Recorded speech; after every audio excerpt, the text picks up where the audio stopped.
The snow came early that year. It fell soft and slow over the hills of Ashbourne, piling on the hedges and turning the lanes into pale ribbons that led nowhere anyone needed to go. In a small stone cottage at the edge of Lord Merivale's estate, a young woman named Vivienne Ashcombe stood at her window and watched the flakes drift down. She held a cup of weak tea in both hands. The heat of it barely reached her fingers through the cracked clay. Her breath made a small pale cloud on the glass, and she wiped it away with the edge of her sleeve so she could see the woods again. The woods began just past the low stone wall behind her garden.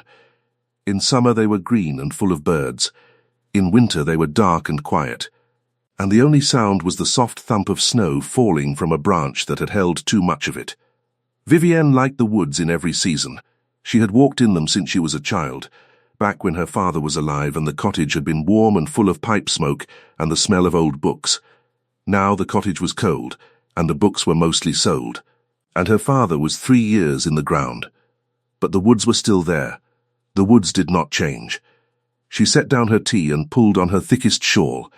It was grey wool, thin at the elbows, mended twice at the shoulder. She wrapped it twice around her body and knotted it at the front. Her boots were by the door. They were her father's old boots, cut down and stuffed with wool where her small feet did not fill them. She laced them up slowly, listening to the fire behind her hiss, as a bit of damp wood caught. The room smelled of wood smoke and beeswax, and the faint sourness of a loaf of bread she had baked the day before. She would need to bake another soon. She did not want to think about that yet. Outside, the cold bit through her shawl at once. Her breath came out in small white clouds, and she pulled the wool tighter under her chin. The snow was up to her ankles already, and it made a soft crunching sound with each step. The gate creaked when she pushed it open. She had meant to oil it a month ago, and had not. There were many things she had meant to do. She walked into the woods with no purpose. She often did. Walking was cheaper than heating the cottage, and it kept her from thinking too hard about the letter that had come from her aunt in London 3 weeks ago. The letter had suggested, in careful language, that a young woman of 23 with no dowry and no protector might consider a certain position in a certain household in a certain part of the city. Vivienne had burned the letter in the fire, but the words had stayed. The trees closed around her. Snow sat on the branches like flour on a baker's arm. She listened to the small sounds, the whisper of wind through the pines, the far-off call of a rook, the muffled crunch of her own boots. She had walked perhaps a quarter of a mile when she heard something else. A rustle. A dry, scraping sound. Then a low, sharp cry. Not quite a bird's cry, not quite anything she could name. She stopped. The sound came again. It was to her left, past a tangle of thorn bushes. She stepped carefully, holding her skirts up out of the snow, and pushed a branch aside. There, in a small hollow between 2 roots, was a hawk. He was large. His wings were folded, but one of them lay wrong, spread out in the snow like a broken fan. His feathers were dark brown on the back and cream on the chest, streaked with fine bars of black. His head was grey and small and very still. His eyes, though, were open. They were the colour of amber held up to a candle, and they watched her with a fierce, tired attention that made her forget to breathe. "Oh," she said. "Just that." The hawk did not move. Blood had darkened the snow beneath his wing. A thin red line ran across his chest where something had torn him, a wire perhaps, or a poacher's snare that had failed to finish its work. His beak was slightly open, and she could see the pale pink inside, and she could hear the soft dry rasp of his breathing. She knelt down slowly. The snow soaked through her skirts at once. She did not care. She had never been this close to a wild hawk before. She had seen them from a distance, wheeling above the fields in summer. But she had never looked into the face of one. She looked now. The hawk looked back. Neither of them moved for a long moment. "You should not be here," she whispered. "Not like this." The hawk blinked. That was all. One slow blink, as if he were listening. She thought about leaving him. It would be kinder, perhaps. Wild things did not want to be handled by human hands. He would either heal or he would not, and her interference would only frighten him at the end. She thought about this for a full minute. The wind stirred the pines above her. Snow drifted down onto her hood. The hawk kept watching her. Then she thought about the cold. She thought about the night that was coming. She thought about foxes. "I am going to pick you up," she said quietly. "You may try to hurt me. I will forgive you." She unwrapped her shawl. She spread it out on the snow beside him. Then, very carefully, she slid her hands under his body. She was ready for him to strike. He did not. He was too weak. He made a small sound in his throat, half a hiss and half a sigh, and then he let her lift him. His body was lighter than she expected. He was mostly feathers and hollow bone. She could feel his heart against her palm. It beat so quickly she could not count it. She wrapped him in the shawl, leaving only his head free. She held him close against her chest, and the warmth of her body seemed to steady him. His eyes closed for the first time. She stood up slowly. Her knees ached. Snow slid from her skirts. She turned and began to walk back toward the cottage, taking careful, small steps so as not to jolt him. Halfway home, she began to whisper to him. She did not know why. Perhaps because the woods were so quiet, and her own voice was the only warm thing she had to give him besides her body. "You will be all right," she said. "I have a fire. I have a bit of meat left from Sunday. I will make you a bed. You will not die alone, Hawk, not tonight." He did not answer, of course, but she felt his heart slow a little, as if he had chosen to trust her. That she would think about often in the days that followed. A wild thing had chosen to trust her, when it had every reason not to. By the time she reached her cottage, her hands had gone numb and her shawl was heavy with melting snow. She kicked the door open with her boot and stepped inside. The warmth of the fire hit her face like a soft hand. She kicked the door shut behind her and stood there a moment, blinking away the sting of the change. She laid the hawk on the kitchen table. She fetched an old wooden box that had once held her mother's linens. She lined it with a folded blanket and then with a length of clean muslin. She set the hawk gently inside. He was still too weak to protest. His eyes were half shut now, and his breathing was shallow and fast. She warmed water on the fire. She tore up a clean cloth. She washed the blood from his chest as carefully as she could, murmuring nonsense the whole time so he would know she was there and not go into that quiet, dark place from which small, hurt animals rarely return. The wound was long, but not deep. It had stopped bleeding. She was afraid to touch the broken wing. She did not know how to set a bird's bone. But she remembered something her father had once said, that a wing could be bound close to the body, and rest would do more than any splint. So she bound it. She used strips of the same clean muslin, tied loose enough not to hurt him, tight enough to hold. She tucked the wing against his side. He allowed it. He allowed all of it. When she was done, she cut a small piece of yesterday's meat and warmed it in her hand and offered it to him on the tip of her finger. He turned his head away at first. Then, after a long minute, he took it. He swallowed it whole, his eyes closed. He slept. Vivienne sat by the box for a long time. The fire crackled, the clock on the mantel ticked, snow rushed against the window in soft handfuls. She watched the hawk's chest rise and fall, and she felt something she had not felt in a long while. She felt needed. It was such a small thing, and yet it warmed her more than the fire did. She named him nothing. He was not a pet. She thought of him only as the hawk, and that was enough. 3 days passed. He grew stronger. On the second morning, he ate a whole strip of meat without her having to coax him. On the third morning, he stood up in the box, wobbly on his talons, and looked around the kitchen with those bright amber eyes, as if he were taking notes for a report he would give later. She laughed out loud when she saw him standing. It was the first time she had laughed in weeks. She spoke to him constantly now. She told him about her father. She told him about the way her aunt's letter had made her feel.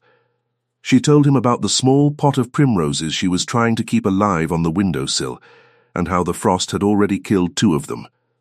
The hawk listened, or seemed to. He watched her with a quiet attention that no human had given her since her father died. On the fourth day, she opened the kitchen shutters wide and let him see the sky. He looked at it for a long time. He did not try to fly. He could not, of course, with his wing bound, but he looked at the sky the way a prisoner looks at a door. She felt a small, sharp ache in her chest. "When you are ready," she said. "Not before. Not after. When you say." He turned his head and looked at her, and she thought he understood. It was on the fifth day that the knock came at the door. She was on her knees in front of the fire, adding a log. The knock was 3 sharp raps, not a neighbour's knock, not the tinker's soft tap. It was the knock of a man who expected doors to open. She wiped her hands on her apron and stood up. Her hair was falling out of its knot. She did not have time to fix it. She smoothed it back as best she could and went to the door. The man on her step was tall. He filled the doorway. Snow was on the shoulders of his black greatcoat, and his boots were the boots of a rider, spattered with mud that had frozen into the leather. He wore no hat.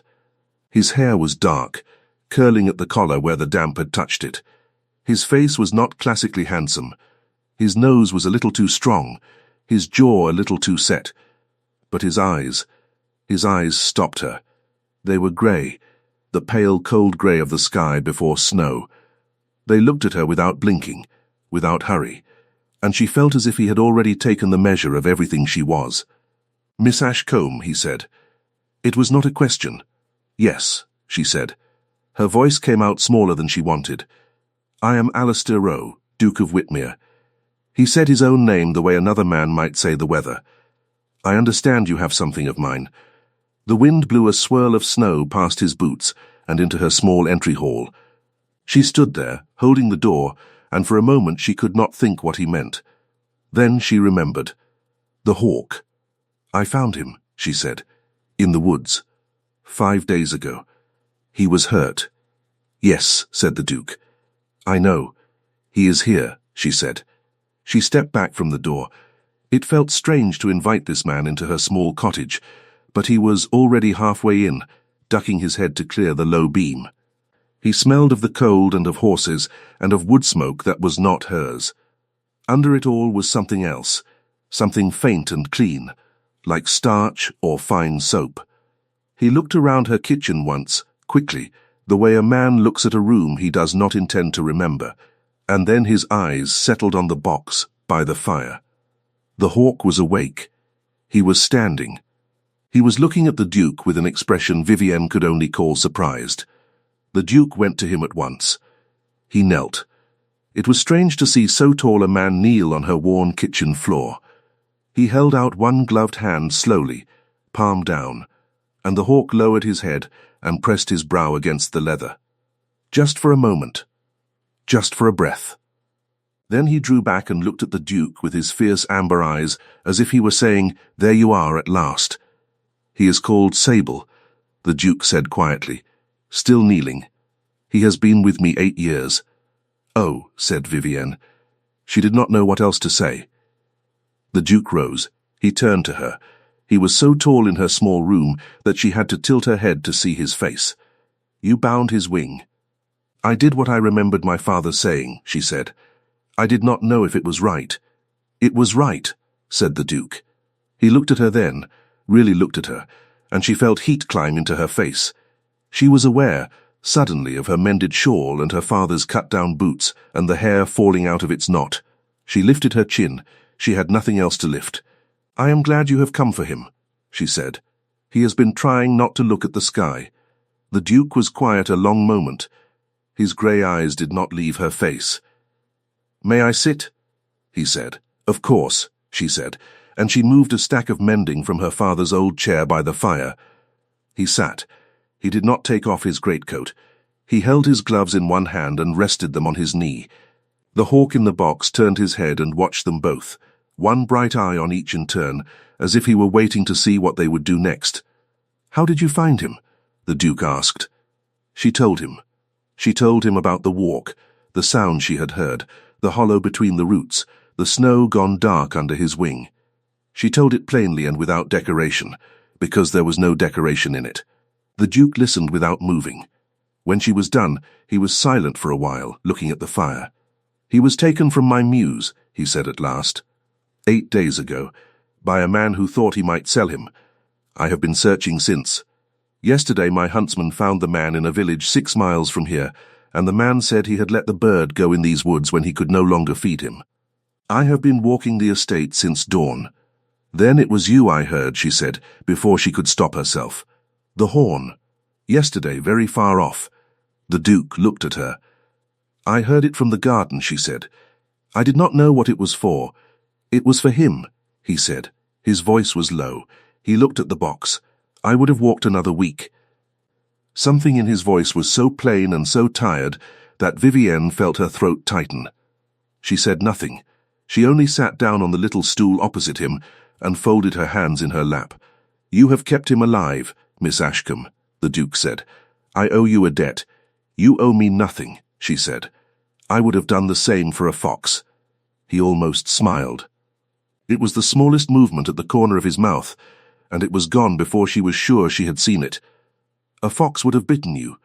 Then perhaps I would have learned something, she said. Now he did smile. It was still small, but it was there. It changed his face entirely. I will take him home, he said. But not today. His wing is not ready to be jostled in a saddlebag, and he is not ready to be moved in a cage. In a week, perhaps, if you will keep him. Yes, she said. She said it too quickly. Yes, of course. I will send my huntsman to look at the wing tomorrow, if you permit it. He knows more of birds than any man I have. I permit it, she said, and her voice sounded strange in her own ears, formal. As if she were a lady of the manor, and not a girl in a mended shawl. Please, yes, he rose. He put on his gloves. He glanced once more at the hawk who was watching him with those unblinking amber eyes. Thank you, Miss Ashcombe, he said. And then, more quietly, thank you.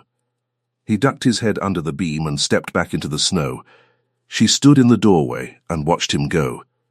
His horse was tied at her gate, a great black creature that snorted white clouds into the cold. He mounted in one smooth motion and rode off down the lane without looking back. Snow whirled up behind the horse's hooves. She stood there until he was gone from sight, and then a little longer, and then she closed the door. She turned around and looked at the hawk. The hawk looked at her. Well, she said. She sat down slowly in the chair the Duke had used. It was still faintly warm. Well, she sat there a long time. The huntsman came the next morning. He was a small, quiet man with weathered brown hands and a kind face. He said his name was Boyd. He looked at the hawk and touched the wing gently and told her she had done well. He brought fresh meat wrapped in paper. He brought a small pot of ointment for the chest wound. He brought a piece of soft leather. He showed her how to change the binding without hurting the bird. He stayed an hour. When he left, he tipped his cap to her and said, His Grace sends his regards, miss. The next day, Boyd came again. And the next. Each time he brought something small, a bundle of firewood, a jar of honey, a bit of tea wrapped in brown paper. The first time she tried to refuse the firewood, he only said, His Grace insists, miss, and would not hear another word. On the third day, she stopped refusing. She was too cold and too proud to keep being too proud. On the fourth day, the Duke came himself. He came in the afternoon. The snow had stopped, and the sun was pale and thin behind the trees. He knocked once. She opened the door. He was hatless again, and his greatcoat had melted flakes on the shoulders. He carried a small wooden crate under one arm. I have brought a perch, he said. For him. He should stand on something proper. Come in, she said. He came in. He set the perch beside the box. The hawk, standing now most of the time, tilted his head at it with interest. The Duke did not touch him. He only turned to her. How is he? He ate 2 strips of rabbit this morning, she said. He looked at the door when Boyd left, wanting to follow. I think so. Yes, said the Duke. It begins. He did not sit that day. He stood by the fire, looking down at the box. She stood a few feet away, twisting her apron in her hands and trying not to. The room felt very small. The Duke turned to her.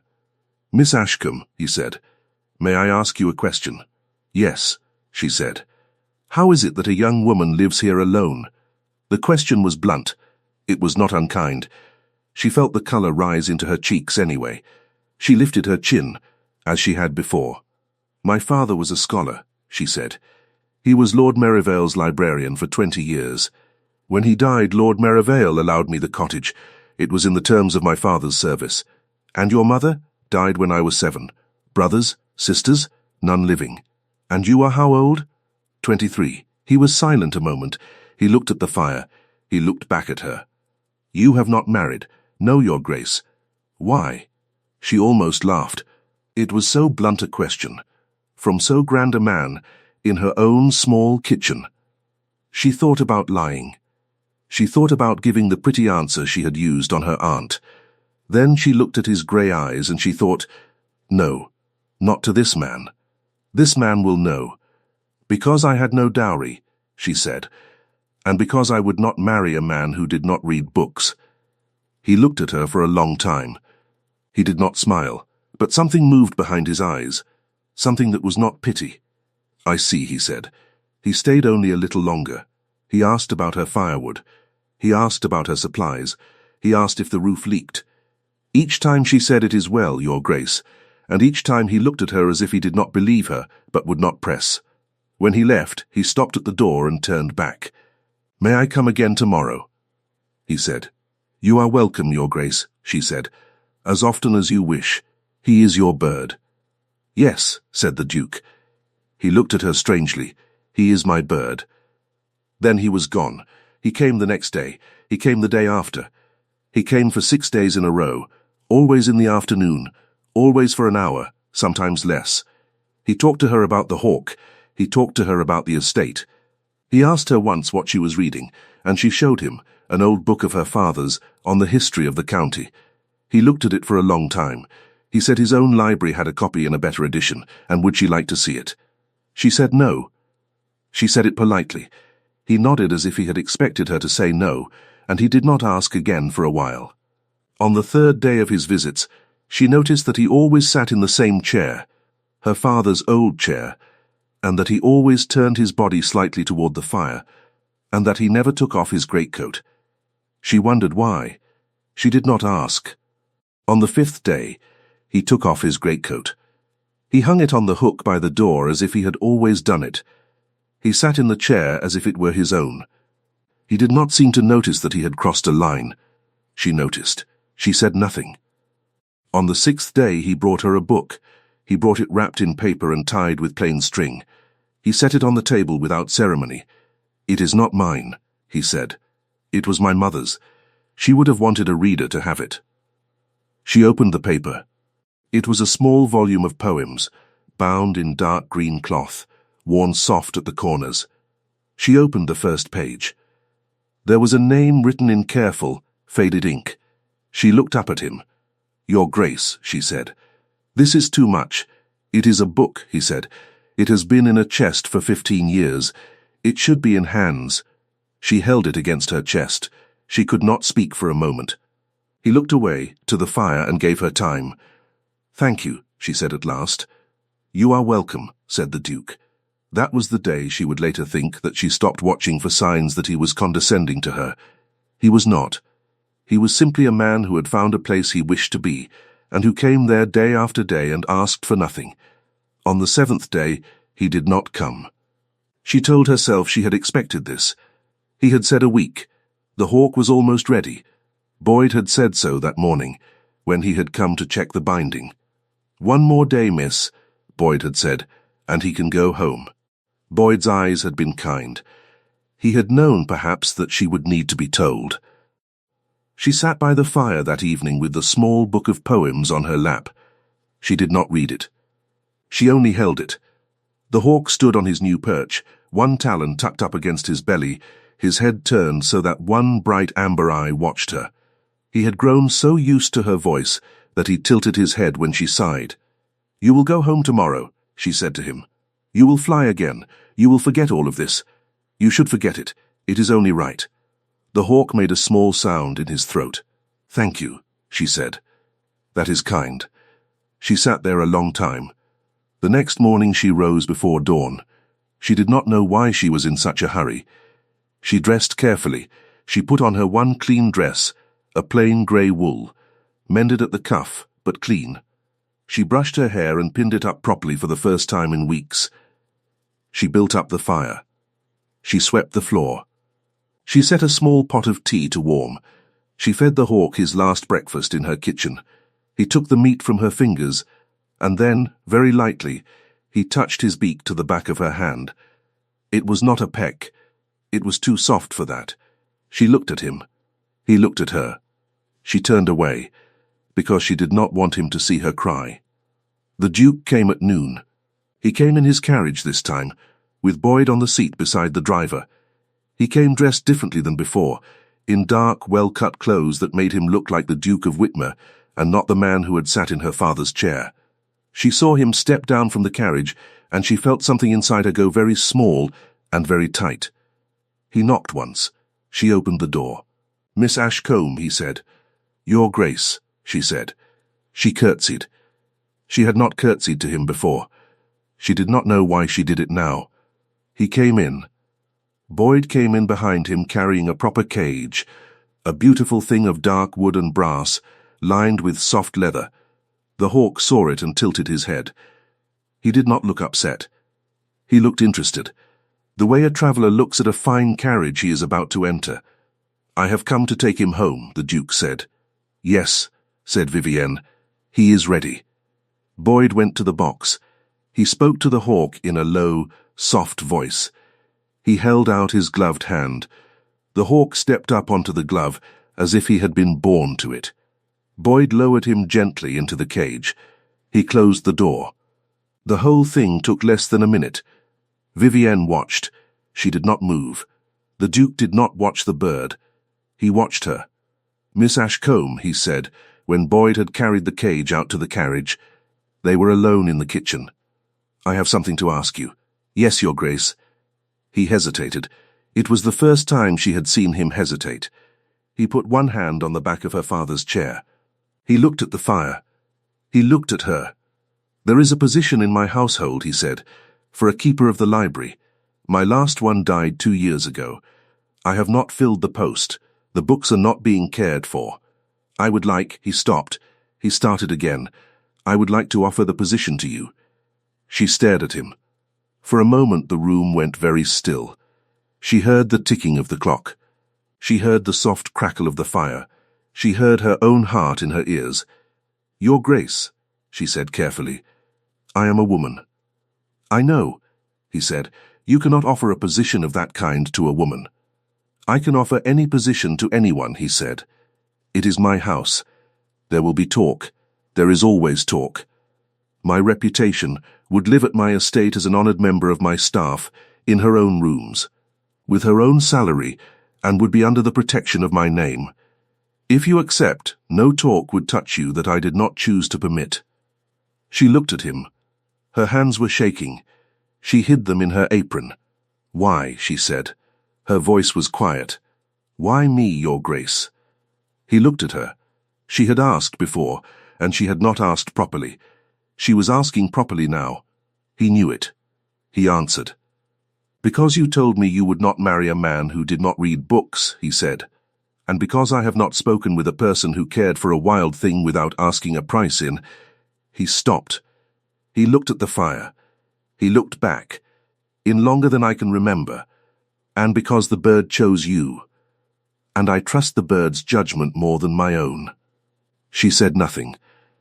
She could not speak. "You may take time," the Duke said. "You do not have to answer today.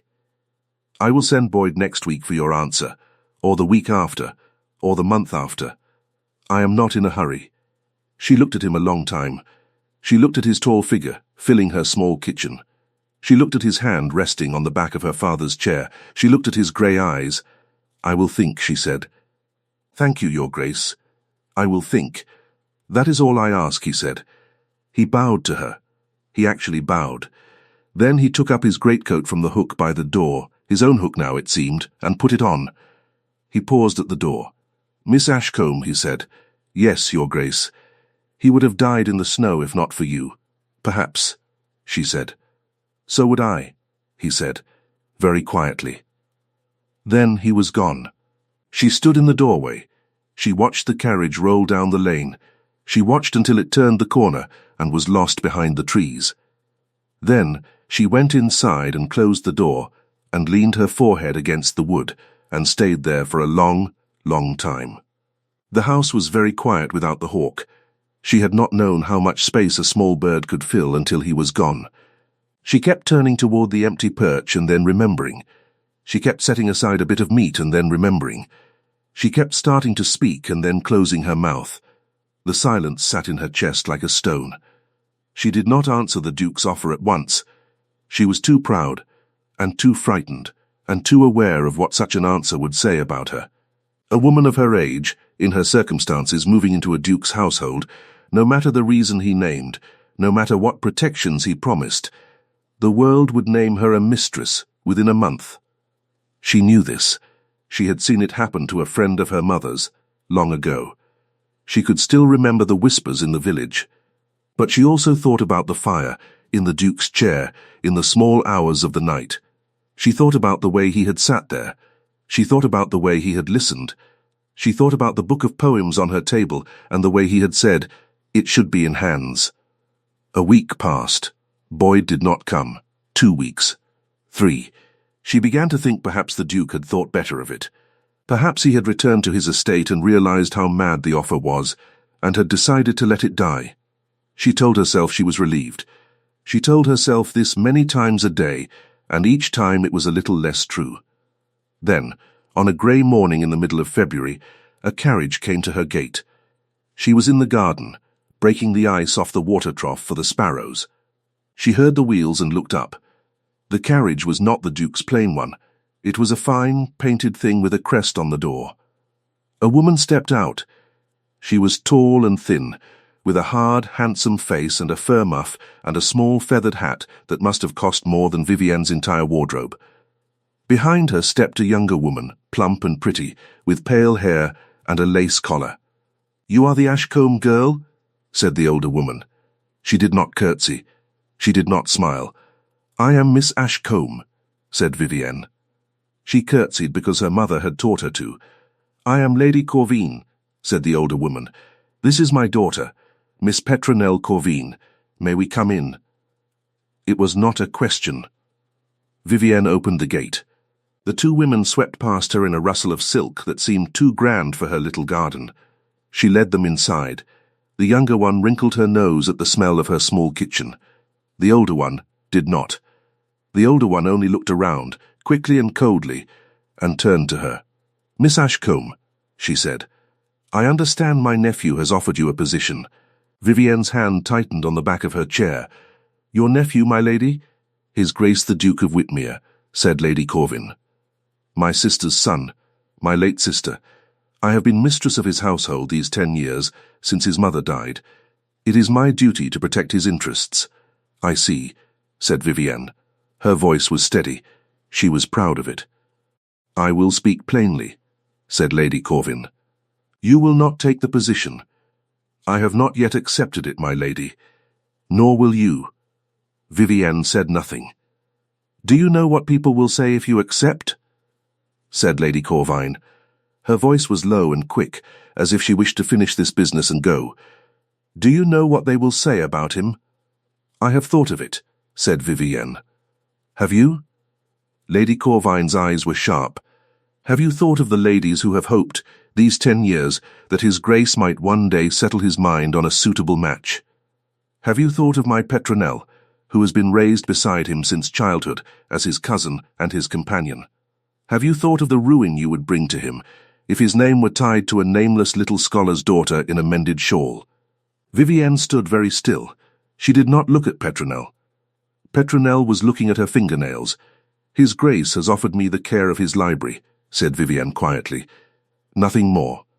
"His Grace," said Lady Corvine, and her voice went as cold as the water in the trough outside, "has always been a man of unfortunate impulses. It has fallen to me to correct them. I will correct this one, Miss Ashcombe, whether you help me or not. I would prefer that you help me. It would be kinder to you." "Kinder to me, my lady?" "You are a pretty little thing," said Lady Corvin, and she looked Vivian up and down as if she were pricing a piece of used furniture. A pretty, poor, half-educated little thing living in a cottage on borrowed ground. A woman like you, in a house like his, does not stay a librarian long. You will be his mistress within the season, and cast off within the year, and dead in a workhouse within 5. That is what will become of you, if you accept. I am telling you this because your mother is not here to tell you, and someone should. The words landed like a slap. Vivienne felt her whole face go hot and then cold. Lady Corvin's eyes did not blink. She meant every word. She had come here and stood in Vivienne's own kitchen and said it in front of her daughter, and she meant it as kindness, and that was the worst thing of all. Vivienne did not cry. She did not argue. She did one thing. She walked to the door. She opened it. She stood beside it. She looked at Lady Corvine and she said, in a voice that was perfectly steady, "Thank you for your visit, my lady. I will remember what you have said." Lady Corvine looked at her. She had not expected this. She had expected tears, or an argument, or a grateful curtsy. She had not expected a door held open. She swept past Vivienne without another word. Petronelle followed her, pink about the ears now, not meeting Vivienne's eyes. The carriage door slammed. The horses moved off. Vivienne closed the door. She leaned her back against it. Then she slid slowly down the wood until she was sitting on the cold flagstone floor, her skirts spread around her, her hands pressed flat against the stone. She did not cry. She only sat, and she breathed, and she thought. She thought for a long time. That night, when the fire had burned low, she took out a sheet of paper and her father's old pen, and she wrote a letter. She wrote it very carefully. She wrote it 3 times before she was satisfied with the words. She sealed it with a bit of red wax. She addressed it to His Grace, the Duke of Whitmere. In the morning she gave it to the boy who brought her the milk, and she paid him a whole penny to ride it up to the great house himself. The letter said only this, Your Grace: I regret that I cannot accept the position you have offered. I am grateful for your kindness. I wish you and Sable good health. Yours in respect, Vivienne Ashcombe. She did not tell him why. She would not carry Lady Corvine's poison into his house, even in complaint. If he was to keep his peace with the woman who had raised him, he must keep it clean. She could give him that much. She thought that would be the end. It was not. 3 days later, the Duke came to her door. He came on foot this time. He had walked. His boots were caked with mud to the knee, and his greatcoat was open, and his face was— she had never seen his face like this. It was pale. His grey eyes were dark. He stood on her step and he did not say hello. He said, "You will tell me why." She stared at him. "Your Grace, you will tell me why," he said again. "I have your letter. It is a courteous letter. It is a lying letter. You will tell me the truth." She stepped back. He came inside. He did not take off his greatcoat. He stood in the middle of her kitchen and he looked at her, and she looked at him, and she knew that if she lied to him now, she would never forgive herself. "Your aunt came," she said quietly. He closed his eyes, just for a moment. Then he opened them again. What did she say? She said what any sensible woman would say, Your Grace, that my acceptance would ruin your name and mine, that a girl like me in a house like yours becomes a mistress within a season and a corpse within 5 years. She said it to protect you. She was not wrong. He looked at her for a long moment. He did not move. Then he said, very quietly, "Sit down, Miss Ashcombe." She sat. She did not know why. She sat in the little stool by the fire. He sat in her father's chair. He leaned forward with his elbows on his knees. He looked at his own hands. He was silent for a long time. "My aunt," he said, "raised me from the age of 12. My mother died. My father was not a father. My aunt kept the house. She saw to my education. She saw to my inheritance. I owe her a great deal. Do you understand?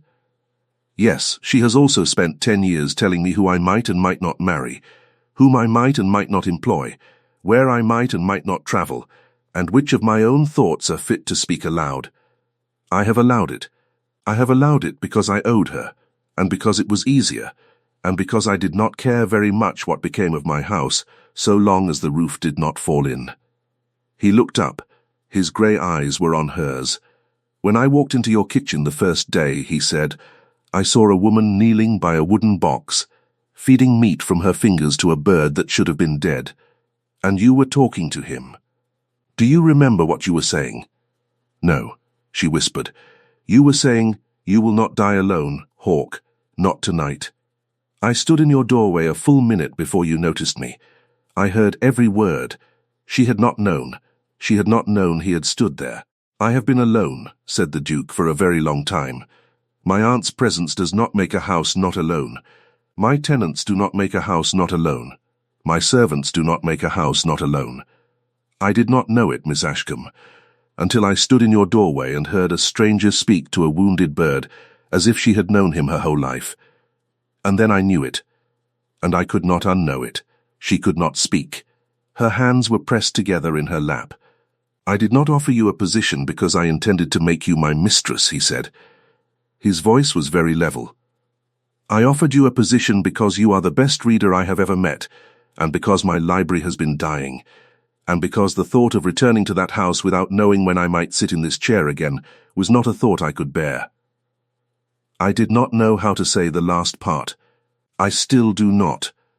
But I am saying it now. He stopped.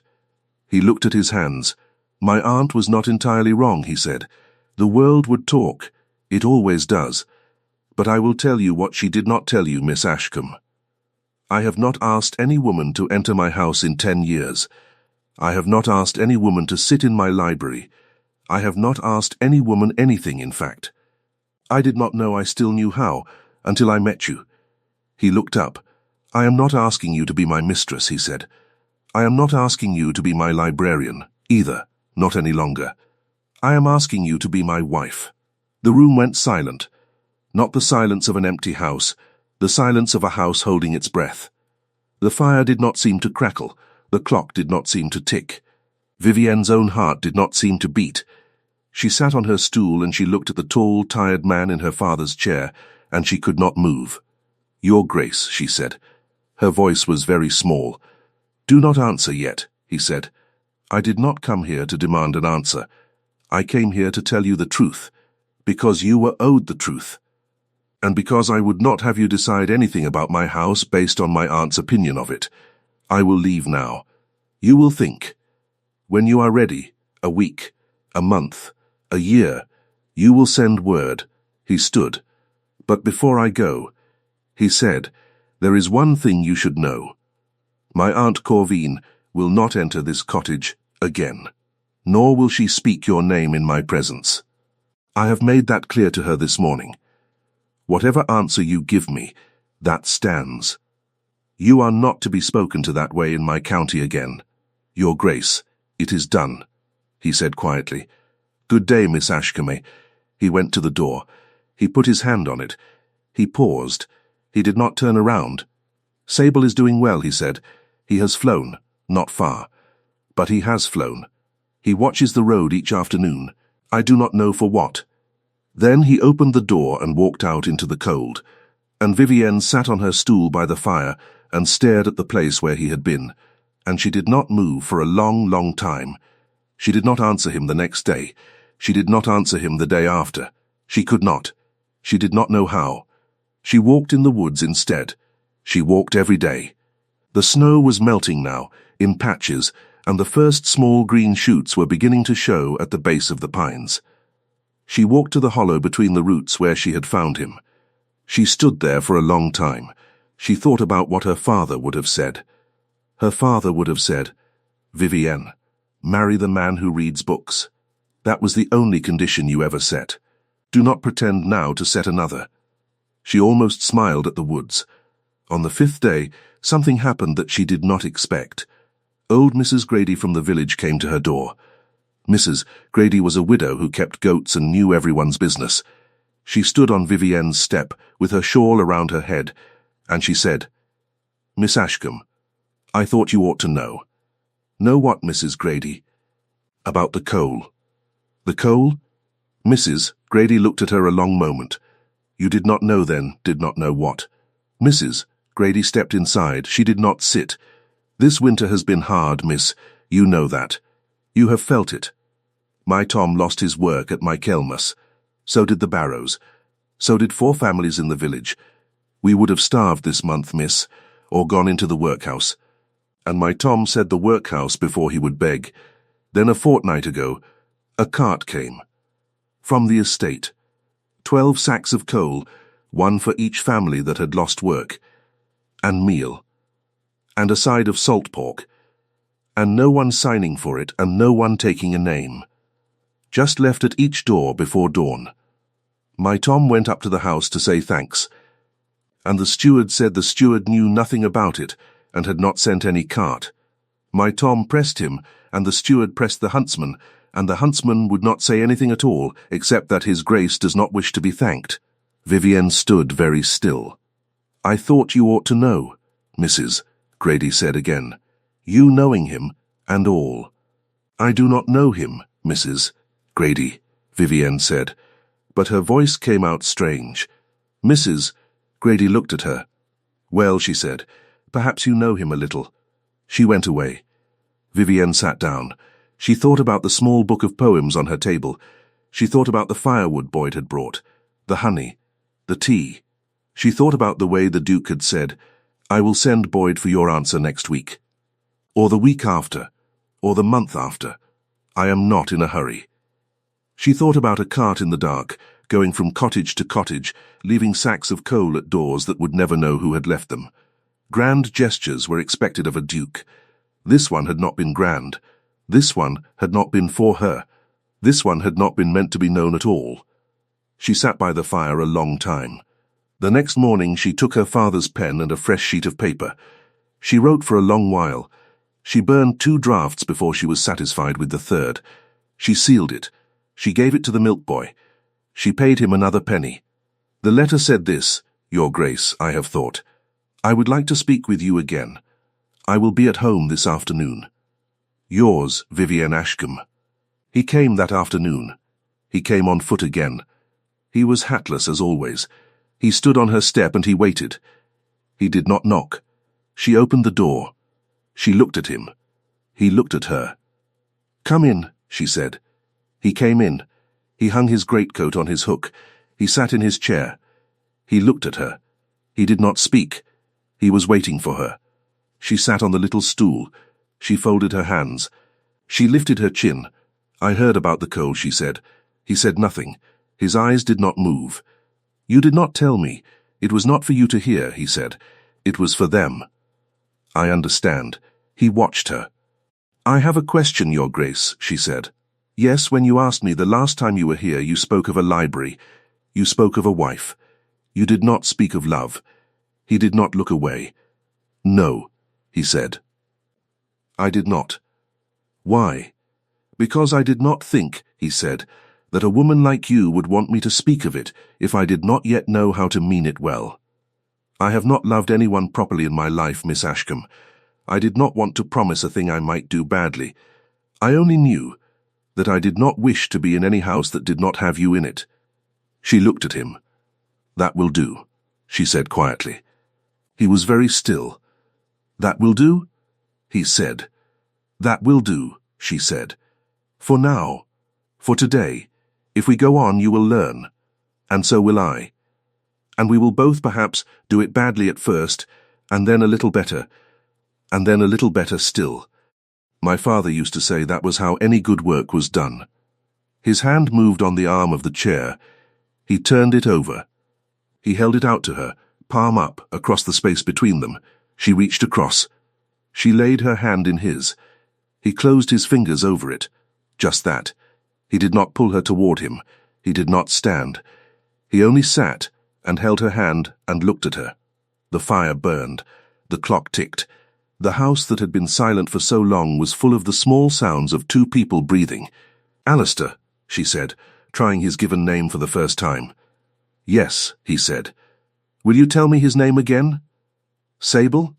Sable, he said. Does he still watch the road in the afternoons? He does. For what? I did not know, said the Duke quietly, until this morning. They were married in the village chapel 3 months later, on a soft green morning in May. It was a small wedding. Boyd stood beside the Duke as his witness. Mrs. Grady sat in the front pew and cried into a large handkerchief. Lord Merivale gave the bride away, because there was no one else to do it, and because he had loved her father. Lady Corvin did not attend. She had gone to Bath, where she was said to be taking the waters. Petronel had written a stiff little note of good wishes, and had married a younger son of the Marquis of Denton by June. The whole village turned out.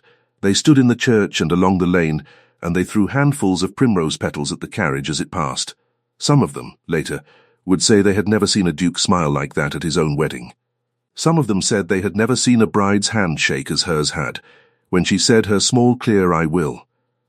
Boyd said, when pressed, that the finest part of the day had come at the very end, when the young Duchess had walked out of the church and looked up, and Sable had come down out of the sky and settled on her raised glove as if he had been waiting for her all his life. A year passed. On a morning in early spring, in the great warm library of the Whitmere estate, a young woman named Vivienne, Duchess of Whitmere, sat curled in a large green chair by the window with a small book of poems open on her lap. Her hair was loose. She was in a plain morning dress. Beside her chair, on a tall polished perch, stood a large brown hawk with amber eyes. One talon tucked up against his belly. On the wide desk across the room, a tall, dark-haired man sat working through a stack of papers. Every few minutes he lifted his head and looked at her. Every few minutes she felt him look, and did not raise her eyes, and smiled a small smile into the poems. On the little table between them, a cup of tea grew cold, and neither of them minded. Outside the window, the first primrose of the year had opened in the bed beneath the sill. It was very small. It was very yellow. Neither of them had planted it. Somehow, it had come anyway. Thank you for staying with this story until the very end. If this moved you, please like, share, and subscribe. Your support keeps these stories alive.